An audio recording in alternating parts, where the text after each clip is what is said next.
বন্ধুরা, সবাই কেমন আছো? তো আমরা তো অনেক অনেক ভালো আছি। আর আজকে আমরা এসেছি মা কঙ্কালীকে দর্শন করতে কঙ্কালীতলায়। তো এই দেখো, আগামী শনিবার দিনকে আমাদের মা কঙ্কালী মায়ের পুজো, বার্ষিক পুজো। তাই আজকে আমরা মেলা দেখবো বলে এসেছিলাম, কিন্তু মেলা এখন সবে বসছে, এখনও শুরু হয়নি। তো আগামী কাল বা পরশু কিন্তু মেলা শুরু হয়ে যাবে। একদিন আগে থেকেই কিন্তু সন্ধ্যা থেকে মেলা ওপেনিং হয়ে যায়, কিন্তু এখনও মেলা ওপেনিং হয়নি। আর আমরা মায়ের মন্দিরে এসেছি, মায়ের মন্দির খুব ভালো লাগলো। তোমরা তো মায়ের মন্দির দর্শন করেছিলে এর আগে, আবারও একবার দর্শন করে দেবো। আজকে একটা শর্ট ভিডিও নিয়ে খুব তাড়াতাড়ি তোমাদের সামনে এসে পড়েছি। তো এখন আমাদের মায়ের মন্দির প্রাঙ্গণে আমরা এসে দেখো সবাই মিলে এখন আমরা বসে আছি। আমরা চতুর্দিক ঘুরে চলে এলাম। একটু আগে আমরা চা খেলাম, সেগুলো তোমাদেরকে দেখানো সম্ভব হলো না, কারণ আমরা খুব বিজি ছিলাম। আর এখন আমরা প্রত্যেকে এখানে বসে আছি, এই দেখো। আর এই যে আমাদের সোনামাটা বসে রয়েছে, দেখি হাই হ্যালো বলে দাও তো। আপসেট কেন? খেলাধুলা করতে পারছো না? খেলা করো, তো প্রচুর জায়গা। এই যে কত ডগি, কত ছোট ছোট ছোট ছোট মিনি মিনি ডগি গুলো আছে, খেলা করবে। খেলো। আর এই দেখো আমাদের মায়ের মন্দির প্রাঙ্গণ এখন থেকে কত সুন্দর সাজানো হয়েছে।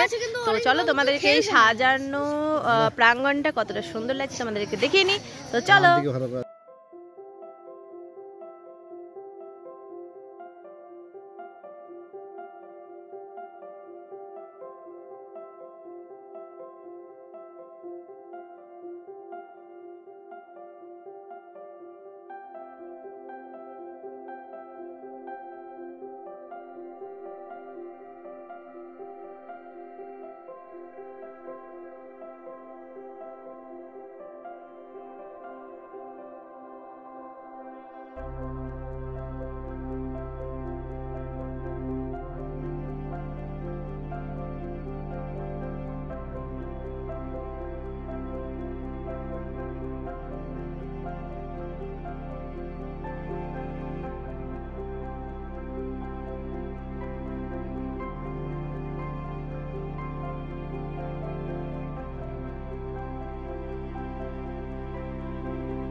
তো বন্ধুরা, তোমরা দেখতেই পাচ্ছ আমাদের মা কঙ্কালীতলার যে মন্দির, তো সেটা কতটা অফুরন্ত সুন্দর লাগছে সাজানোর পর, লাইটিং দেওয়ার পর। আর এখানে বাবুকে দেখতেই পাচ্ছ, মন্দিরে ঘন্টা বাজিয়ে দেওয়ার পর চলে এলো ডকডক করে। আর এবার এখানে এসে একটু ছোটাছুটি দৌড়াদৌড়ি করবে বলে চলে এলো। আর এখানে আমাদের প্রত্যেককে বসে আছি। আর মন্দির প্রাঙ্গণটা দেখতে পাচ্ছ কতটা সুন্দরভাবে সাজানো হয়েছে লাইটিং করার পর। এখানে আমিও আছি, আর এখানে খুব সুন্দরভাবে আমরা মজা আনন্দ করি।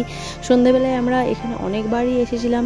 আর অনেকবার আসার কারণ হচ্ছে যে আমাদের এখানে আসলে পরে ভীষণ ভালো লাগে টাইমটা। আর ওই সুন্দর মুহূর্তটা আমরা সত্যি করি, মানে ভীষণ ভালোভাবে এখানে আমাদের কেটে যায়।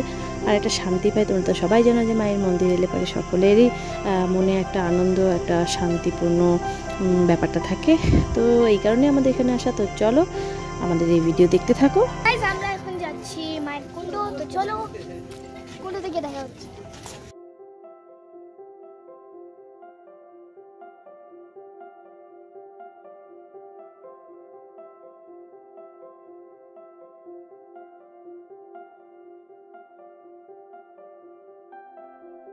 তো এই হচ্ছে আমাদের কঙ্কালীতলা মায়ের সেই পবিত্র কুণ্ড, যেই কুণ্ডতে আমাদের মা কিন্তু স্বয়ং বিরাজমান। তো তোমরা সবাই এই কুণ্ড দর্শন করো, আর সবাই নিজের মনোকামনা পূর্ণ করো এই মাকে বলে। তো মা সবার ইচ্ছা পূর্ণ করবে।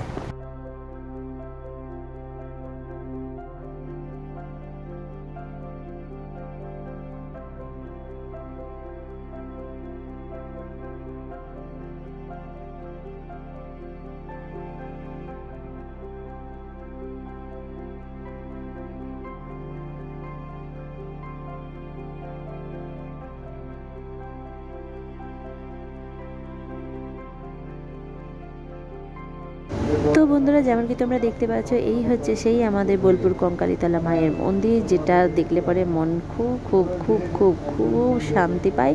আর এবার কিন্তু আমরা ফিরে যাবার পালার চলে এসেছি, কারণ দেখতেই পাচ্ছ আর একেবারে চতুর্দিক একদম নিস্তব্ধ নিঝুম হয়ে এসেছে। আর এখন যেহেতু মেলার সময় হয়ে এসেছে, যেহেতু একটা দুটো দিন পরে কিন্তু বাদে কিন্তু মায়ের বিশেষ পুজোর তিথি, আর তখন কিন্তু এই মেলা মানে ওপেন হয়ে যাবে। আর তখন কিন্তু লোকজনের প্রচুর প্রচুর প্রচুর সমাগম হবে। সেখানে কিন্তু রাত্রি 8টা সাড়ে 8টার সময়েও কিন্তু প্রচুর লোকজন থাকে, প্রায় রাত্রি অনেকক্ষণ পর্যন্ত, কারণ বিশেষ বিশেষ প্রোগ্রাম, বিশেষ বিশেষ অনুষ্ঠান অনেক কিছুই অনুষ্ঠিত হতে থাকে। আর আমরা কিন্তু একেবারে এবার বাড়ি যাবার পালার মুহূর্তে চলেছি, তো ভিডিও দেখতে থাকো। তো বন্ধুরা, আজকে আমরা মায়ের মন্দির দর্শন করতে এসেছিলাম, আর মাকে তোমরা তো দর্শন করলে, দর্শন কেমন হলো অবশ্যই তোমরা মানে কমেন্ট করে জানাবে যে তোমাদের দর্শন করে কেমন লাগলো। তো আগামী শনিবার দিনকে আমাদের মা কঙ্কালী মায়ের পুজো, মানে আমাদের মা কঙ্কালীতলায় এখানে কিন্তু বার্ষিক পুজো হবে। আর সেই দিনটা কিন্তু প্রচণ্ড ভিড় হয়, চতুর্দিকে কিন্তু মৎস্যব খাওয়ানো হয়। তো যারা যারা এখনো পর্যন্ত এই মৎস্যব উপভোগ করেনি আর মায়ের এই পুজো এখনো পর্যন্ত দেখতে আসেনি আর এই মেলা উপভোগ করেনি, তো তারা জলদি চলে এসে বোলপুর শান্তিনিকেতন আর এসে দর্শন করো আমাদের এই মা কঙ্কালী। তো চলো, সবার সাথে আবার দেখা হবে খুব তাড়াতাড়ি নেক্সট ভিডিও নিয়ে। আর আমার শর্ট ভিডিওটাতে তোমাদেরকে কেমন লাগলো দেখতে অবশ্যই কমেন্ট করে জানাবে। তো খুব তাড়াতাড়ি তোমাদের সঙ্গে দেখা হচ্ছে। টাটা।